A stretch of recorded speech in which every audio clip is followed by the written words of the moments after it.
All systems go. Clear for liftoff.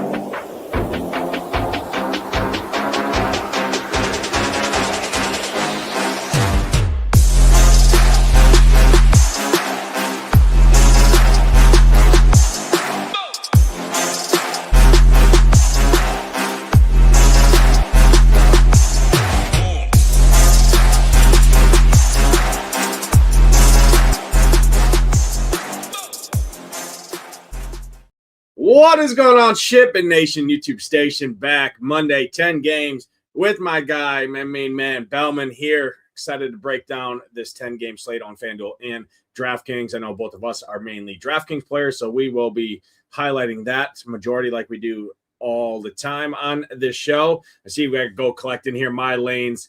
We got Nate D. We got Wins a Lot. Appreciate everyone tuning in. Hit that like button, hit that subscribe button. It helps us out a ton. Belman, I know I'm sure we'll be back for sure with NFL right around the corner. Hopefully we're on a show or two together over the course of the NFL season. Really excited for that right around the corner. But we're kind of in the good stretch of baseball here, right? The fun times right before football season. Baseball, you got baseball there to kind of hold you over, and then obviously it gets crazy once NFL rolls around when there's some overlap, and then we got October baseball, which I love me some October baseball. I know your Guardians, right? Your Indians are trying to squeak in there and hold on for dear life and see what they can do if they get there. That'd be good. It's nice to see. Hopefully my Brewers can do some stuff in the postseason. But amazing time of the year, right? Heart of the best ball season. I'm not a big best ball guy, but I know fantasy football is kind of in full swing, and we got incredible stuff coming for the NFL season. But we're in the dog days of summer here, Matt, and baseball is in full swing. And we got big contests across the lobby on DraftKings for sure. We got a nice 10-game slate. No Coors Field. We do got Southern Health, which is definitely going to be a talking point of this slate. We'll talk about that. But I'll bring you in, man. Happy Monday. What's going on, brother? Yeah, happy Monday, bro. NFL is looming, so hard not to at least be thinking about that. You know, training camps underway, etc. Man, the Guardians in a rough stretch right now, getting swept by the Mets and then losing 2 or 3 of the White Sox. Day off here. Hopefully they can turn it around. But, yeah, that October baseball, I'm hoping the Cleveland can be a part of that because that's always the best. So, yeah, a little bit of dog days of summer right now with only MLB, but we love baseball around these parts. We're excited to talk out this slate with you. Should be a fun one. I mean, there's some good pitching options, some good stacks. No cores, but as you mentioned, we got Sacramento and a good offense playing there. We got good pitchers on the slate. We got bad pitchers, so some good offenses. Should be a fun slate to break down, and it's not like a crazy amount of games, which is nice. Yeah, 10 games. I like the 6 to 10 games kind of window. 6 to 8 is really kind of the sweet spot. I like the kind of where there's still enough, but 10 games kind of gives you that it's not like the 14, right, or the 15 that sometimes we get. So it feels like if I mean the smaller the slate, right, it feels like if you don't have the team that kind of goes nuclear, obviously you can say that a bunch of slates, right, but there's a lot less paths to kind of make that up, whereas the 10 game, there is spots to kind of make it up and get some lower owned spots, things like that. So you at least have multiple outs, I think, a lot of times in that 8 to 10 kind of game window. So definitely a sweet spot. I like that. I see our guy talking in the chat, my lanes, saying 2 shippers in July. Congrats to that. He's looking for his first one in August. Well, why not tonight, right? Why not tonight? I could use one there. That'd be fun. I know you had some close calls over the weekend. Just kind of hurtful stuff there to see. But let's get back on the ship tonight here. You alluded to it in terms of pitching. The pitching slate's headlined by 3 guys. Scuball, number 1. I mean, he's projected to be some of the highest owned ownership I've seen all year for good reason. I mean, 10-7 just kind of underpriced there at home, making his Dodger home debut here in Dodger Stadium, and gets the Royals right coming to town. So he seems like the clear-cut SP1 on the slate. Ownership's obviously going to follow. He's just underpriced, right? DraftKings has kind of been underpricing these ace arms, if you will, outside of Mizorowski, which that's pretty much the only guy that's really getting priced up. And it's kind of really weird on what they're doing in terms of slate by slate, but nonetheless, underpriced for the matchup, hence the ownership going there. And then two other guys as SP2. Reed Detmers didn't get dealt at the trade deadline, still stuck in Anaheim, so good luck for him. But he's 8,700, gets a pretty decent matchup here at home against Texas. And then Mackenzie Gore on the other side of that is getting a bunch of ownership. And I don't know what it is. Every time Mackenzie Gore's on the slate, it feels like he's chalk. And I don't know why. I mean, he's one of the most volatile pitchers in all of baseball, in my opinion, and gets a very, very right-handed heavy Angels lineup with a healthier Trout.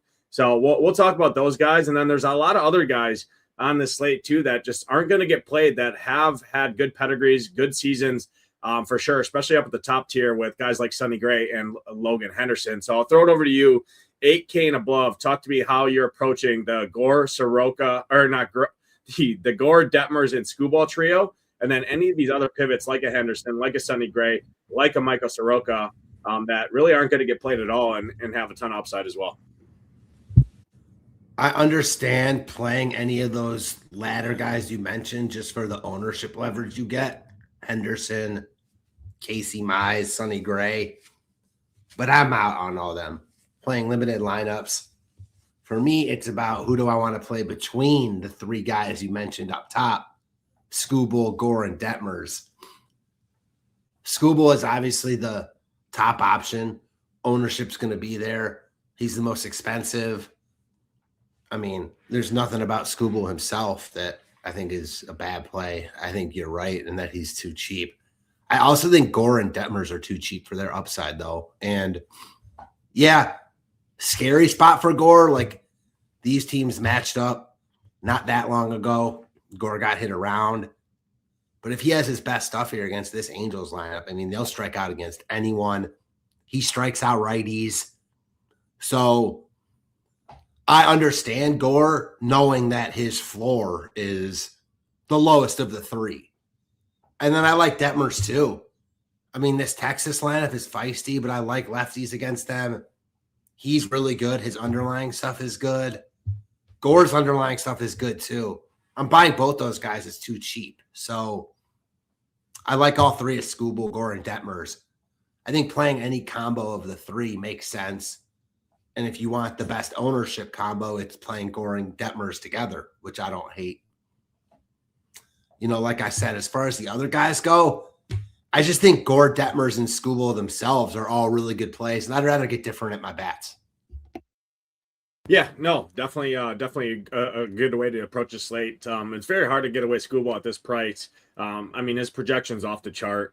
The only downside you're making really against him is the ownership, right? And that Bobby Witt's back in the lineup or should be back in the lineup, things like that. But I mean, it's just very hard to get away from him. The guy, I do like Detmers a ton, 8,700. This Texas lineup has been striking out a ton against left-handed pitching. Detmers is good arm, in my opinion. I like Detmers a ton. He's been a 28% K rate arm really all season long. Just doesn't really walk anybody. Doesn't give up a ton of power. Does give up some fly balls, but the issue is just Texas doesn't really hit the ball in the air too much. So I do like Detmers kind of as my second favorite guy up here. Gore would be 3. It's not just because he got hit around a little bit in his last start, especially in this matchup. If Gore has his good stuff, he's going to mow down this Angels lineup. Gore's the guy that I can never get right. So I'm probably going to take a kind of underweight approach on Gore and pivot to a guy like Soroka or even a Trevor Rogers in kind of that same price point there in chalkier kind of stack build lineups. I think is the kind of way I'm approaching it. And then the other guy I do have some interest in, or the other two guys, just because I do want to primarily spend up at pitching here on today's slate. I don't think salary is that big of a concern overall as a slate. And I think I can find enough value, right? We obviously have Boston back on this slate where their entire lineup's free in the stretch that they're on. So would be Henderson and Sonny Gray. If you take a look at the numbers, right, Henderson's actually been arguably right there in terms of numerical. Obviously, the name is not there. Padres have been better against right-handed pitching, but Henderson has been absolutely incredible all season in his 75 innings pitched that he's gone. His 15 starts, He's 10-2. Nobody's going to click that name at all when he's giving up almost 10 points of projection to Skubal for just a matter of $500. But that's kind of a play that I would not be shocked. I mean, if you look at the numbers on Henderson, just take the names out of it, he's right there next to Skubal. And I think the ownership gap and the projection gap is just too big on this kind of slate. When it feels very cookie cutter, it's probably the right thing to do. I think Henderson's very interesting. And then Sonny Gray has been pretty solid as well. He gets a scuffling Toronto team up in a pretty solid pitcher's ballpark. Vlad's been terrible at home all season long. Gray's coming off a really, really good start. Red Sox look pretty solid in terms of bats as well. He should have some run support. Those kind of two GPP tournament options in Henderson and Sonny Gray, I think, are super, super intriguing on a slate when it feels like it's very cut and dry. Skubal, Detmers, Gore. I think those other three guys in particular, Henderson, Gray, and Soroka, make a lot of sense in tournaments. And primarily, I'm going to play two of these guys in majority of my builds here tonight. Any kind of final takes here from the upper tier? Yeah, so I'm with you. The Henderson play seems just like Cam Schlittler from yesterday, where Schlittler was too close in price and too far away in projection to Mizorowski, but he ended up outscoring Mizorowski. He was awesome. And you get that ownership play, you can play whatever bats you want. So I don't expect Henderson to outscore Skubal here, but I do think the ownership gap will probably be bigger than the expected difference of, you know what I mean? The ownership gap will just be bigger than it should be, is the best way to put it. Yeah, I mean, you're getting a 5-1, right? If you give me 5-1 odds, at least. Yeah, I mean, minimum. So that's in large field stuff. Skubal is projected to be 50%. I mean, I ran 150 dry run builds. Skubal hit 100% of those. 150 out of 150 teams projected score wise. Skubal hit 3 lineups out of 150. Henderson hit. So that tells you right there kind of the gap that you're looking at.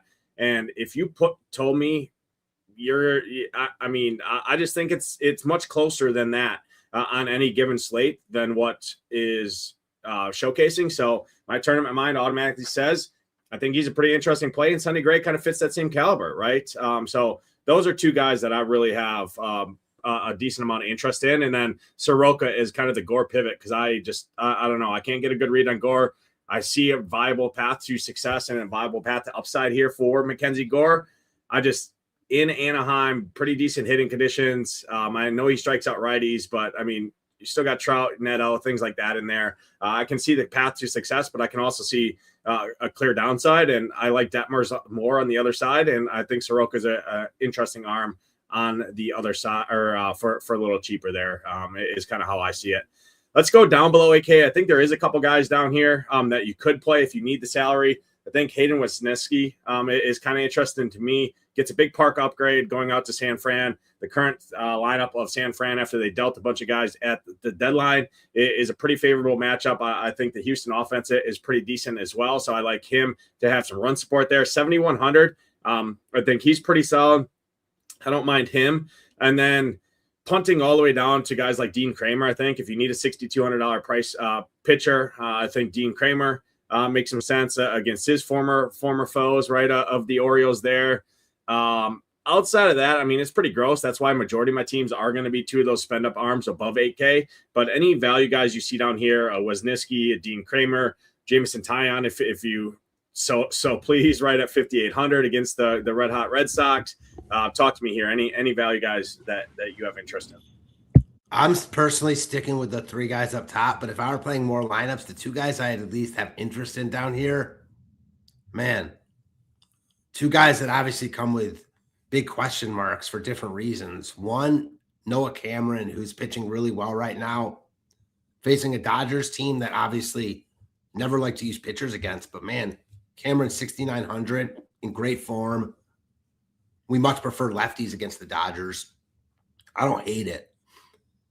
And then the other guy, I love the matchup. I don't like his current form, but I also believe that Tampa is going to be really good for him, and that's Freddie Peralta, who I talked about on his last start, and he wasn't good in Colorado. This is a much better spot, though. I mean, same ballpark concerns or similar ballpark concerns as Coors for different reasons. Obviously, more home runs here. But this A's lineup, it's just not good. one of the worst in baseball right now. On the flip side, Peralta has been that bad where you could stack against him with the A's here, and I wouldn't think you're crazy. But at 6,700, I do think one of these starts, Tampa is going to start changing some stuff with him, and he's going to get right. Because I don't think that like the Mets Peralta is who he's just going to be forever. So those are the two guys I'm at least watching tonight. Yeah, I will throw out one more. It's very gross, but it kind of flips the slate on its head. Jacob Lopez. I know he's not a good arm, but he was a much better pitcher last year. Since the All-Star break, we've kind of seen him progress back to where he was last season. You look at him after the All-Star break, right? He's up over 30% K rate, almost a 15% swinging strike rate. The Rays do have, they only have really 3 power bats from the right side to attack him. I know it's scary. I know the weather. I know everything. I know it's the best park in the slate. But if you're really looking to kind of flip its head on it, Jacob Lopez, I think in tournaments does have some merit. Personally, I probably don't get there because, again, I'm primarily spending up on pitching. But I did want to at least throw his name out there. 5,500. I'd much rather play him than a guy like Jameson Taillon, probably even than Dean Kramer, to be honest, too. It does leverage the highest owned team on the slate in Tampa Bay. And maybe he found something since the All-Star break because he has been much better looking at it. Again, 32.5% K rate. Swing and strike rate is up. Everything looks pretty good.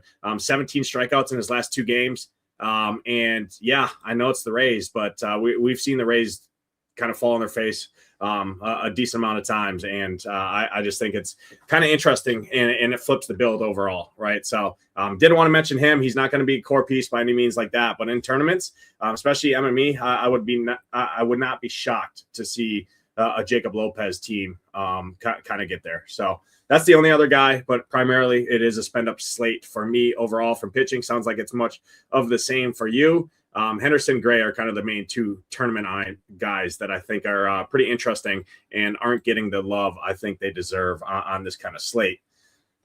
First game on the docket, Red Sox and Blue Jays. Jameson Taillon on the mound, Sonny Gray. Taillon, I don't think he's a great arm, but he has been pretty serviceable this season overall. He does struggle with lefty power. Wilyer Abreu looks like a really good play. Yoshida, Duran, those kind of 3 guys are the main guys that stand out to me. I'm not a Nick Sogard guy, but again, Red Sox, dirt cheap.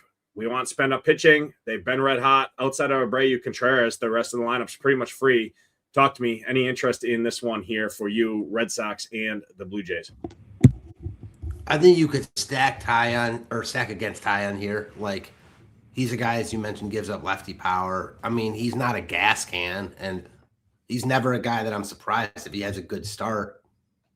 For me, this Boston lineup is more stack, like fully stack, than use pieces of, because it's not like their lineup is full of huge power guys. It's a lineup that's been good because they've been stringing a lot of hits together. And I could see that against Taillon here. They're not my favorite stack on the board, but I don't think they come in with like crazy ownership either. I think they're like a tier 2 stack tonight. I wouldn't fault anyone for having them as their top stack on the board, but I don't think many people will, which will contribute to them not being like crazy highly owned. It's a good spot. It's not like a team that stands out to me. I think there are other better stacks on the slate, but again, they look good here. And as you mentioned, Boston has been one of the best offenses in baseball. So yeah, I don't hate the Boston stack at all. It's hard not to have some interest. And then I don't like the Toronto stack against Sonny Gray, but they do have this Bateman hitting second. He runs a ton. He was the guy that got back in the Gaussman deal. So yeah, I don't hate that as a one-off play. 2K. So yeah, all in all, it's obviously the Boston side I like better as a stack, but don't forget about him as a one-off. Yeah, no, I think you could mini stack like an Abreu, Yoshida, who have some power. You want lefties against Taillon, just low strikeouts, higher walks, but gives up a ton of power, ton of fly balls. So Yoshida and Abreu fit that script. Duran would be my 3rd favorite. And then I actually prefer Siegler to a Nick Sogard at the same position there. And then it's kind of just full stack and what fits position wise. I do agree with you. It is more full stack for me. But Red Sox are definitely on my list. I played them yesterday and they got smoked or yesterday or Saturday. So that just shows you the first time I jump on them, they score 4 runs, I think, whatever it is. But I do have interest in terms of offense outside of the Rays. It's very kind of all over the place in terms of what looks good. And I mean, there's probably 8 to 10 teams that you could interchange. Anyone could interchange ranking wise differently. So if you do have kind of a gut feeling on a specific team, that we're going to talk about a bunch of them, don't listen to any shows or any of that across the industry, because it's at the end of the day, they all look pretty similar and you're kind of splitting hairs when you're ranking them. But I do think Boston is definitely on my short list here. Toronto does have a good bullpen, which does scare me a little bit, and probably does drop Boston down, kind of like you said, to kind of that tier 2 overall, when you're looking at teams like the Twins, the Royals, things like that have much worse bullpens on the slate. But I do think Boston's pretty interesting. I really like Abreu and Yoshida for sure. Those 2 guys, which don't break the bank. Next spot on the slate here, Mets, Braves, Bryce Elder, Christian Scott. Scott, pretty decent arm overall, ranks pretty well in our pitcher rankings. I think if you needed to, you could get to him in from the pitching aspect if you're looking for another value arm. Braves, I mean, Baldwin, Acuna, Olsen, Harris, Albies, that top 5. Even, I mean, Dubon's been pretty solid this year too, but that top 5 is playable anytime they're on the slate. I don't love it though on this squad. I won't fault anyone. Nobody's going to play those 5. They have upside. Elder susceptible to lefties. Mets went absolutely bonkers over the weekend. Ewing, Lindor, Benj. I mean, you want the lefties. I don't love this game though from a stacking perspective. Braves, really good bullpen. Mets, a pretty solid bullpen. 2 of the better bullpens in baseball here. So I don't love this game, but I think if you wanted to get to a spend up Baldwin, Olsen, something like that, that'd probably be my preferred against the Christian Scott. But I don't love it on really either side for stacking offensives here. How do you see it? Yeah. On paper, I don't really love this game either, but I wouldn't be shocked if it gets weird. We've seen games between these teams get crazy before. You know, obviously, I'd rather pick on Elder than Scott, but you'd much rather use the Braves than the Mets. You know, still, even coming off that monster weekend, which was kind of out of nowhere. Mets went nuts again yesterday. You know, Elder was really good at the start of the season, then went through a bad stretch. He's seemingly pitching well again, so I'm not super excited to stack against him. And Scott is good enough where the Braves could always get there, but I'm not like excited about stacking them either. So I'm with you. Like, you know, if I were playing a ton of lineups, I wouldn't X these teams out of my pool, but in single entry 3-max stuff, hard to prioritize either.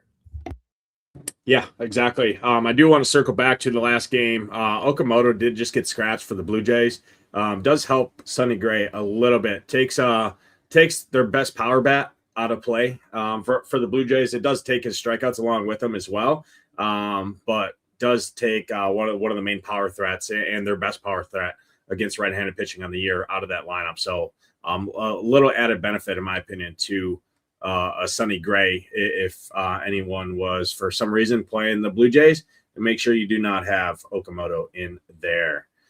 Next spot, Orioles, Twins. This game looks pretty good for offense on definitely one side. I know we talked about Dean Kramer a little bit. I think he does have upside. I think he is a better arm talent than a $6,200 pitcher. He has not been great this season, though. Orioles, they're not a great offense, but I mean, they look pretty solid here overall as a stack. And it's more so, even if Dean Kramer has a decent game, it's still 90 degrees in Target Field. Wind doesn't really matter, but you got that horrendous Twins bullpen, one of the worst bullpens in baseball behind him. And again, if Dean Kramer has anything like he has been, I think this could go south in a hurry. Dean Kramer's given up a ton of power to both sides of the plate. Pete Alonso had 2 home runs over the weekend. Kobe Mayo is a pretty cheap guy in there. Tavares, Jackson Holiday. I mean, I think the Baltimore side of this game is pretty interesting here. Outside of the Rays, no one on the slate's getting ownership. So I think I have a decent amount of Baltimore here, especially in tournaments. It's not a good offense. It feels gross to say that, but I think they have upside here on this slate. And then on the Twin side, Royce Lewis has been red hot. Brooks Lee's been pretty good. You got a cheap Culpepper at shortstop at 2,200. I think the Twins are pretty interesting as well. I do worry a little bit. Baltimore's bullpen is okay. It's pretty solid, so it does hurt. And you got guys like Austin Martin who are going to get pinch hit for things like that. But I definitely like the Baltimore side of this game for sure. I'm more on the Baltimore bats than Dean Kramer himself. Talk to me here. Yeah, Kramer left seemingly with a little bad blood, after him and Alonso kind of went at it. So some dynamics here at play that we don't usually see. I got bad FOMO for not playing Baltimore yesterday. I was texting with our guy Ham before the slate started. I mentioned Baltimore as a stack I liked a lot. Of course, did not play Baltimore. Was just dreading every home run they hit because it should have been in my lineups, but alas, it wasn't. So tough scene over here yesterday, but hard not to like them here against a guy that they ought to be familiar with. You know what I mean? I like spots like this for lineups. I mean, what do they not know about Kramer? I mean, they know everything, and I'm sure they're going to want to get after him tonight. I get liking the other side of it, like our boy Sean Sully says, because like the reverse is also true. He knows a lot about the Orioles lineup, but I feel like as a collaboration, they know more about him than he knows about them. You know what I'm saying? Not that ultimately it's going to play out like that tonight, but especially because I don't think Kramer's a great pitcher in general. I lean towards the Orioles side. Like that said, you mentioned Kramer in passing. Like, I don't think he's an awful play either because he's so cheap, and we've seen him with upside spots. I mean, I think Baltimore is the team with the real ceiling here. And my favorite piece of this game, and one of my favorite bats on the slate, Jackson Holiday hitting third, 32. I mean, he's red hot right now. That tag is crazy, bro. Yeah, and then you add in the fact that the Twins bullpen, fourth worst in baseball in terms of xFIP. You look at their usage, they used 5 bullpen arms yesterday, 3 on Saturday, and 4 on Friday, right? So they got absolutely scorched off the weekend. Jeff Hoffman, one of their better arms, right? Even at his current state. Obviously, it's not the Jeff Hoffman of the World Series run last year from the Blue Jays, but he's probably unavailable. He's throwing Friday and Saturday. 40 pitches, 36, 35, 27. I mean, they're a taxed bullpen, and they're not good at that. So, I mean, you could see them leave Dean Kramer out here to dry. And then on the other aspect, right, I mean, the props would suggest Kramer is viable at 6,200. I'm much more on the O's side of this one. I mean, he does have a 5.5K prop. It is pretty heavily juiced to the under there. The O's do strike out a ton against right-handed pitching on the road, so that's the reason there. But doesn't mean Kramer can't give up a bunch of power like he has all season. Alonso, Holiday looks really good. Gunnar looks great. Tavares is super cheap. Colton Cowser is dirt cheap at 2,400. I think he's in there. I love the Baltimore side of this game, and then the Twins would be more Ryan Jeffers, but he's expensive. Royce Lewis would be a pretty interesting play in my opinion. He's been good. Brooks Lee too. Those are kind of the two main guys from the Twins side of it. Next spot, Phillies, Cardinals, Hunter Dobbins, Andrew Painter. I think this is a pretty interesting game on both sides for offense here. Kyle Schwarber got back on the horse in a big way yesterday with 2 home runs, 6,100 against Dobbins. I think he's another interesting spend up to be contrarian. Nobody's going to pick him. Bryce Harper, I think he's interesting. This game's pretty interesting on both sides here. You got a really bad Cardinals bullpen. On the going in interest of the Phillies here. Any interest in this one in Busch Stadium here? Not the best hitting environment historically, but I have to assume, let me see, I have to assume it's pretty hot there. Yeah, almost 100 degrees with wind blowing out at 10 miles an hour pretty much the entire duration of this game. So it is going to play hitter friendly more so than it normally does. Talk to me here. Any interest in the Cardinals and the Phillies? I think this is my favorite sneaky stack game of the night. I like both sides of it. I really like St. Louis against Painter. Now, Philly, I think, looks probably better on paper, like just because, they're away. They face the worst bullpen. Their lineup's better. But I think Dobbins is better, slightly better to better than Painter. And I think you get an ownership gap on St. Louis here. Like, I don't think Philly is crazy highly owned, but I like St. Louis tonight. I just think they're a nice sneaky stack. Like, they're not going to project as the top stack on the board. They're expensive enough to draw people away. And I think they have upside here against the guy in Painter that has been inconsistent at best. He left his last start early. He's supposedly fine, but you never know. And even in that start, he started off really shaky. Then he pitched well. He was pitching well in the minors before he got called up, but we've read that book before. So I think St. Louis has low-owned upside here. Top of their lineup. Like, no one's going to want to click on Jordan Walker. Hasn't homered since, the Derby at least. But starting to find it a little bit. I mean, couple hits in back-to-back games. Really expensive. Spend up to be contrarian. I like the cards here. And then the Phillies also. Like, Phillies on paper, you talked about the spend up to be contrarian guys. Awful bullpen. And it's not like Dobbins is some ace. So I like this whole game for offense. Yeah, I love this game from offense. Jordan Walker did get back on. I think yesterday he hit his first home run since the Derby, so maybe he found it again. Out of one guy in the Derby, he found the historic Derby slump, right? Coming out of that Derby, it definitely wasn't Contreras. It definitely wasn't Caminero. It was Jordan Walker, right? The champ. So he got back on the horse. I love this spot on both sides. Philly does have the second best bullpen in baseball over the course of the season in terms of xFIP. The issue is they used 5 arms yesterday and 5 arms on Saturday. So they're very taxed. I mean, 58 on the top end, 37, 30, 27, 27. I mean, it's tired arms. A couple of these guys have thrown back-to-back days. So, I mean, they could see a spot where they're trying to look for Painter to kind of eat some innings here, give their bullpen a little rest as they head into a full slate of baseball ahead this week. So I love both sides. I actually prefer slightly the Phillies side. When you add in the bullpen, issue is Dobbins is a ground ball guy. Both sides, if I had to pick one, I just think Philly's a better offense overall at the current state right here. But yeah, I'm with you. These are two of my favorite stacks on the slate from both ends. Next spot, Rangers, Angels, Detmers, Mackenzie Gore, 2 lefties going on, 2 really good pitchers here for the slate. Angels, they do strike out a ton, but they do have a ton of power. Contrarian stack, wouldn't be shocked to see it here. I don't love it, though. Gore does give up some fly balls to the righties. Your Guzman, Neto, Trout, those are kind of the main power guys you're looking at, but there's a ton of strikeouts to be had outside of just large field, contrarian stacks. I don't love this game for offense. It's more pitching in this one. If I had to pick a side, it'd be more on the Angels power side than on the Texas side. How do you see it? Yeah, definitely. If I'm going to stack a side here, it's going to be the Angels against what should be a popular Gore. The Angels are, at least they have high upside against left-handed pitching. Now, I will say this, though. Like, when we think about the Angels, we think about how they're much better against lefties, and they still are, Neto and Trout.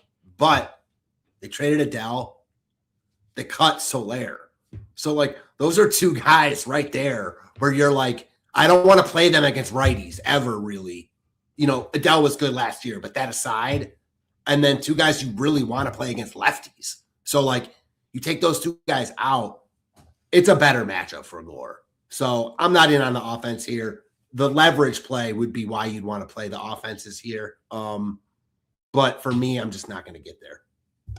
Yeah, I agree with you. Yeah, it throws in a guy like Jose Siri, kind of the same. It's kind of a poor man's version of Adele in Soler, right? Yeah. Sucks against righties. It's hard to do. Has power if he makes contact against lefties, but makes contact is the key word there. So yeah, I mean, Guzman, Trout, and Neto are kind of the guys you're looking at. Guzman at a weak third base position as a value there. Trout, nobody's going to play him. So in non-Gore lineups, I think he's an interesting spend up. $5,200 at the outfield with tons of upside. One of the best players in baseball. Neto, same thing, $4,700. Nobody's getting there at shortstop. So I think that little Neto Trout mini stack is pretty interesting in teams you're not going to Gore, but it's definitely pitching headlines that game on both sides. Detmers and Gore. Next spot, Soroka, Gabriel Hughes. Diamondbacks, Rockies here. talk to me on why you like Arizona here. I know Arizona is always a team you like. They look decent here.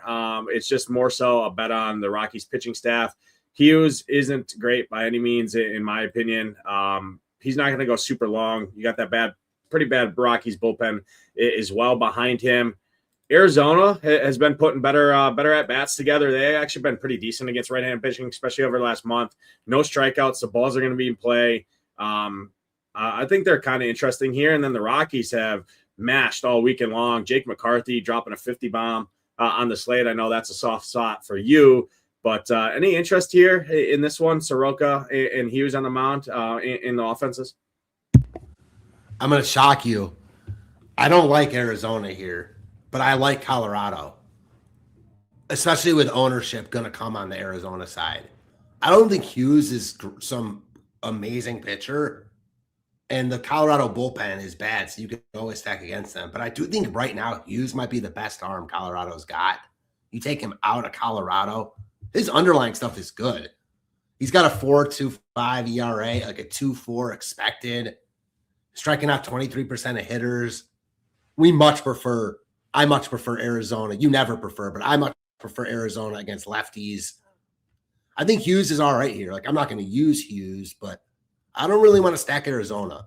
And then Colorado, you mentioned it. McCarthy, a little revenge atop this lineup. This lineup all of a sudden is not awful, at least up top with Cole Carrig up, who's been good. They're healthy. They run, which is huge. You know, you never love them outside of Coors, but it's not like it's an awful hitting spot here. And then you get an unknown Soroka and then the bullpen.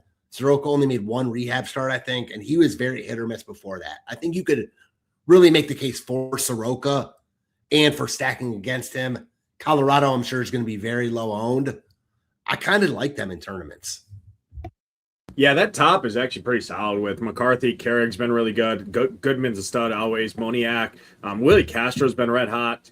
And you can run a little bit on Soroka as well, which does help your case there. So I definitely get it. Soroka was susceptible to lefties anyways, right, prior to his IL stint and coming back. So, yeah, that's puts Moniak, Carrig, McCarthy, Castro in play. And then you got a Hunter Goodman. If he doesn't strike out, he's probably hitting a home run or two or three, right? So I do see the case there. And you add in the Arizona bullpen not being great either. I mean, it's not amazing. It's not terrible. It's kind of middle of the road.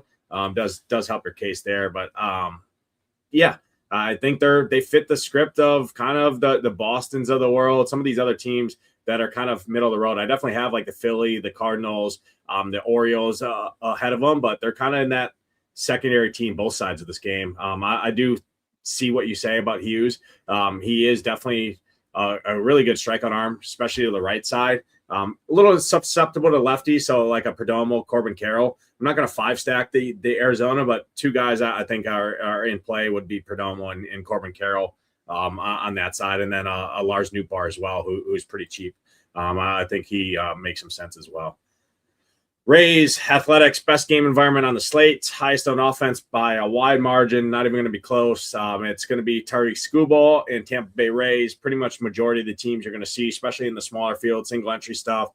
A lot of those kind of builds, Skubal, Rays, and then kind of get lucky on your SP2 and your value stack to make it fit. Jacob Lopez, I said, right, has looked a lot better since the All-Star break. He was a pretty solid arm overall last year. Caminero, Diaz, Velade. Issue with Velade is going to get pinch hit for after Jacob Lopez is out of this game. Yandy Diaz, Caminero. Caminero looks like one of the best plays on the slate. Same thing with Diaz. Aranda can hit lefties pretty solid as well. It's a really good hitting environment here. Talk to me. Tell me why the Rays are the best stack on the slate overall and why everyone's going to be running to the window to play them. So I definitely think the Rays are the top stack because you take them out of Tampa and you put them in this ballpark against a bad bullpen and a pitcher in Lopez, who I'm with you, I think is better than the field does for sure, but isn't an arm like we're scared to pick on. Like if Tampa were going to be low owned here, we'd love them. You know what I mean? So it's mostly about the ownership, which is why we don't love them. But I think that's a valid concern because one, the guys you want to play are real expensive. Caminero, uber pricey. Yandy Diaz, who I like both those guys a lot. So like as one-offs, mini stacks, like don't get me wrong, play them, but they're pricey. And then the rest of the lineup, like they got good guys if you're fully stacking, but there's so much pinch hit risk here, like with a lot of guys. Vlade, even Johnny DeLuca. I mean, most of their best hitters outside of Diaz and Caminero are left-handed. Simpson, Mullins, Palacios. Those guys are going to be coming in if this game's close and they haven't really gotten to Lopez, and then the A's bring in righties. So, I think the ceiling of the Rays is still really high, but I'm kind of with you. I don't really want to full stack them at high ownership here. I'd rather just get to like Caminero, Yandy as one-offs. I think both those guys look great. You can play either one of them. I would rather play Caminero, but Yandy is a lot cheaper. So I like both. Yeah, I think actually picking one of these teams, I'd actually rather side that Freddie Peralta is still broken and play the A side of this. Soderstrom, Walton, Cortez, Larry Butler, Jonah Heim even, right? Some of those guys, right? We know Freddie's primarily fastball guy, right? So you're looking at all these guys, not all of them, because the A's lineup at its current state is not great, but they can hit fastballs. They got the same hitting environment with the winds blowing out, 90 plus degrees here in Sutter Health, a favorable. And it's more just a bet on Freddie Peralta. Maybe he's still broken. I know Tampa's got a good pitching organization, but again, we saw it in his first start, got shellacked since being in Tampa. I could see it again, and I prefer the A side, I think, here to the Rays when you account for ownership, and that can free you up to play a Tariq Skubal, right? Yeah, so just to that point, man, like you look at this game, the line is only Rays minus 155. I love the A's here to win this game. I really do. They're coming off back-to-back wins in Boston. Now they come home. I said my piece about Peralta. I think in the future he's going to be better, and the A's lineup is bad. But for tonight only, give me the A's here. I'm with you.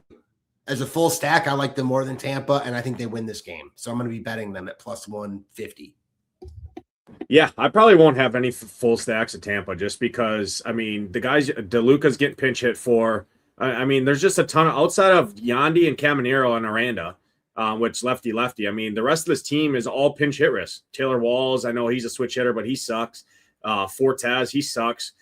Carson Williams, pinch hit risk. Chandler Simpson, lefty. You don't love him. Hopefully he can get a walk and steal second. I definitely see the upside, but you're talking 3/4 of this lineup is pinch hit risk, and you're looking at potentially, Caminero and Diaz go out there and hit you a home run or two and get Lopez out of this. You're seeing a righty come in, and those guys are turning into a Mullins, turning into Palacios, like you said, right? So there's just a lot of risk on a team that's lapping the field in terms of ownership, right? It's not even going to be close. It's the Tampa Bay Rays because they got almost a 6 implied run total in Sutter Health against the Jacob Lopez, who beginning of the year has been terrible. Pretty much all season's been terrible outside of his last couple starts. But I'm buying into. I think he found something since the All-Star break, and give me the A's in this one. I'm with you there. I love the A's overall here tonight. Next spot on the slate: Brewers, Padres. Casey Mize got absolutely shellacked in his first start for San Diego. Coming over from Detroit, G. Risen was talking about Mize. Maybe there's something wrong. I don't know why he'd be trotting out there if there's truly something wrong, but he has not been good. I hate this ballpark. I'm not going to tout the Brewers. I can see a path to success. Padres bullpen is good. Ballpark is terrible.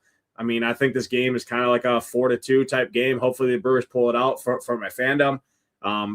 I will call out Churio's been red hot and Bowers have been red hot. I think those two guys are locked in right now at the plate. They have upside. They're expensive. Bowers is my preference, just that lefty against Mize. But yeah, this is a game I'm kind of looking past for offense on both sides here. Henderson's one of my favorite tournament arms on the slate. Talk to me here. I guess I didn't really consider. Sorry, that something's really wrong with Mize here. If that's the angle you want to play, then like Milwaukee is a full stack. Sure. Other than that, it's hard to want to stack Milwaukee in this spot just because of the ballpark. Mize is good in general, and then the bullpen. But Milwaukee's good enough where, like, you tell me you want to use Churio, Bowers, mini stack, or even full stack them. I mean, in any spot, I don't think it's crazy, but I don't think they like stand out on paper here. You'll probably get them crazy low owned, and that's worth something. But I think it's more like playing a Churio if you like him. That's kind of all I see from this entire game, honestly. Henderson is really good. Milwaukee's got a revamped pen. Yeah, I'm out on San Diego here. This is not a game I want to target offense. Yeah, I'm with you here. It takes us to the next spot, another bad ballpark, but I don't think Blake Tidwell is good. I think the Astros are pretty solid. They've been better since they've gotten healthy. Jordan's really good. Giants bullpen is horrendous. This is another script that I'm probably going to stack a bad ballpark just in retrospect to the slate because you add in the bullpen and Tidwell, who I don't think is that great.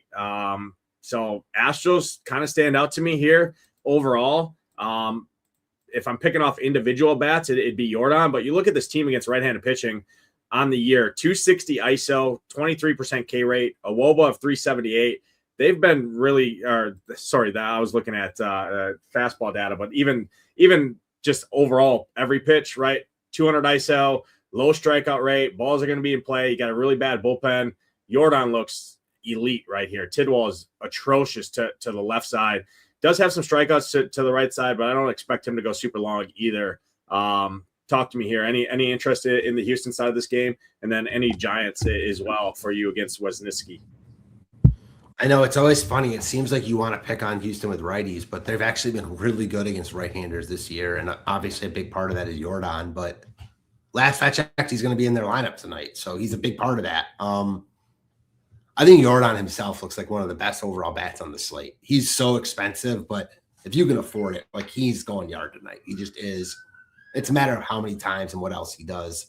Great spot for him. Great bullpen. 9 at-bats. Bad ballpark, and, you know, obviously it's a bad place for lefty power, but Jordan's different. Like, Jordan, you know, he's not Barry Bonds, but if he were on the Giants, like, he'd have their home run record since Bonds. You know what I mean? Like, he's just a different breed. So I'm always on board with him, and I like him a lot tonight because of the matchup. Houston stack I don't hate.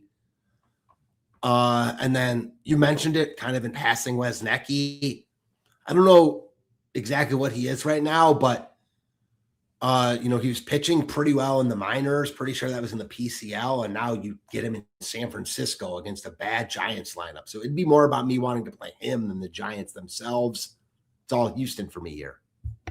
Yeah, we see it eye to eye there. I mean, in Eldredge, Devers, you can always include those guys. It's just very hard to stack this team at the current state of the roster and not being able to play their two better players in a stack together, right? So that's very, very gross there. But Houston does not have a good bullpen either. So I would not be shocked to see this game kind of shoot out. I'm going to be on the Houston side overall and not so much on the Giants side. So that's kind of how I see it. Last game on the slate, we are going to Dodger Stadium. Skubal on the mound. Royals, I mean, outside of just closing your eyes and hoping to pray and get lucky against 60% on Tariq Skubal. I mean, I think Bobby Witt's an elite one-off on a slate just because he can get there on the base pass as well, and he doesn't need to do it. But anytime he's against the lefty, I think it's in play. Even against the Skubal, I mean, Skubal hasn't topped 6 innings. I mean, he hasn't been going super long. He's only gone 7 innings, like once, something like that. The issue is Dodgers bullpen's really good. No interest really in the Royals outside of Bobby Witt for me. Dodgers, Cameron's been good. Dodgers have not been good, but maybe returning back home, Skubal coming out. You got that terrible bullpen for the Royals. I'd not be shocked to see a pretty low-owned Dodgers squad on a team where offense seems pretty muddled outside of a Tampa Bay Rays, and there's a lot of pinch hit risk there.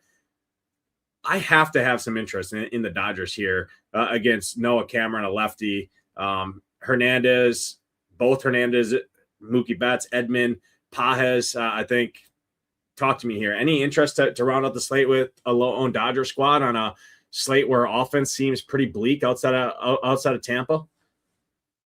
I definitely get it. I mean, I think Cameron is decent and he's in good form, but ultimately, like, there are other circumstances where the Dodgers would be highly owned here. Like if this game were in Kansas City, just, you know what I mean? It's the Dodgers. Never going to be surprised when they go off. And tonight is no exception to that.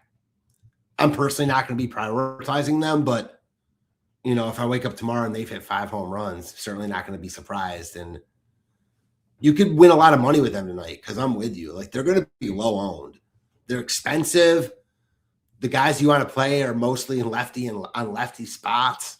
Like, they're going to be low owned here. They don't project well. Like, projections like Cameron in general. So, like, if anything, he's going to pop at his price tag. You're not going to usually get the Dodgers at this low ownership against, like, a non-ace, you know? And Cameron is not an ace. So, yeah, I mean, your points are totally valid for sure. Yeah, I mean, I like on a slate where I think offense is pretty bleak overall. I like attacking bad bullpens, and Kansas City fits that build. It's good. I mean, Dodgers aren't going to continue to lose every game from here on out, right? So I don't know. Something tells me the Dodgers get right here at home after kind of scuffling, and everyone's talking about comparing it to last year when they went on their 7-game losing streak or 6-game losing streak last year, won the World Series. I mean, Dodgers are the standalone, like, sleepwalk through the regular season, start playing and trying in the postseason. It feels like that's how good their roster is. They can do that and kind of just still be one of the best teams in baseball. I don't know. Something tells me the Dodgers are pretty sneaky here, or well, they are sneaky, but I think they have a lot of upside here on this kind of slate. But I get reason. I'm prioritizing spending up at pitching, so it does make it a little tricky. But I like the back half of this lineup: the Edman, the Betts, the Tio Hernandez, Kiki Hernandez. I know there's some pinch hit risks with guys like Kiki there, but those guys are cheaper anyways. And if I can get like a 4-3 build, something like that with spend up pitching, with some power hitters for the Dodgers, I think it's pretty interesting on a slate where everyone just says play Tampa and play Scooble and collect your money. I've played this game too long and know it's not as easy as is usually that.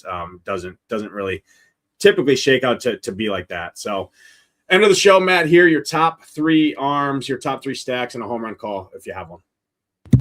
I'll get different at bat, but at arms, it's got to be Skubal, Detmers, Gore in that order. As far as my bats go, sorry. No, go ahead. As far as my stacks go, I will switch it up here. I'm going to go with, man, I like both sides of that Philly game. Yeah, let's go with my number 1 stack is going to be St. Louis. Then we'll go Philly. Then we'll go Tampa third. So, no, I'm going to take Tampa out. Then we're going to go to the A's because I talked about it. I don't like Tampa as a full stack with their ownership. I like the A's call a lot. So, St. Louis, Philly, the A's, and then my home run call. A lot of guys I think are going to go yard tonight. We're going to go with J.J. Weatherholt leading off the game for the Cards with a bomb. All right, I like that. For me, I'm going to go Skubal, Henderson, and then I'll go Detmers is third. And then the other guy that I think is pretty interesting as well would be Sonny Gray, another contrarian spend-up arm with upside. Offense for me, Baltimore, number 1. I'll go Philly, number 2. And then I'll go, since you said Cardinals, I'll go some of those. I'll go with Red Sox, actually. I'm going to go back to the Red Sox here. My home run call, I'm going to go to the Red Sox. I'm going to go to a guy who's been red hot right now. He's going to get some ownership, but I don't care. He's 5K. Wilyer Abreu, I think, goes yard there up in Toronto. That's going to do it. Appreciate everyone tuning in. Hit that like button. Hit that subscribe button. It helps us out a ton. Matt, it's been a pleasure breaking it down. Appreciate all the interaction in the chat. I'll be back tomorrow with G Ryzen breaking it down. I know Matt's going to throw up his cores. We'll be in the Discord answering any questions. But, yeah, hopefully you guys get a shipper out there in the chat. My lanes, if it's not you shipping, hopefully it's me or Matt or one of our other members in the Discord. For Matt, I'm Nades. Good luck tonight. We hope to see those Ship Nation logos up top. We're out of here. Peace.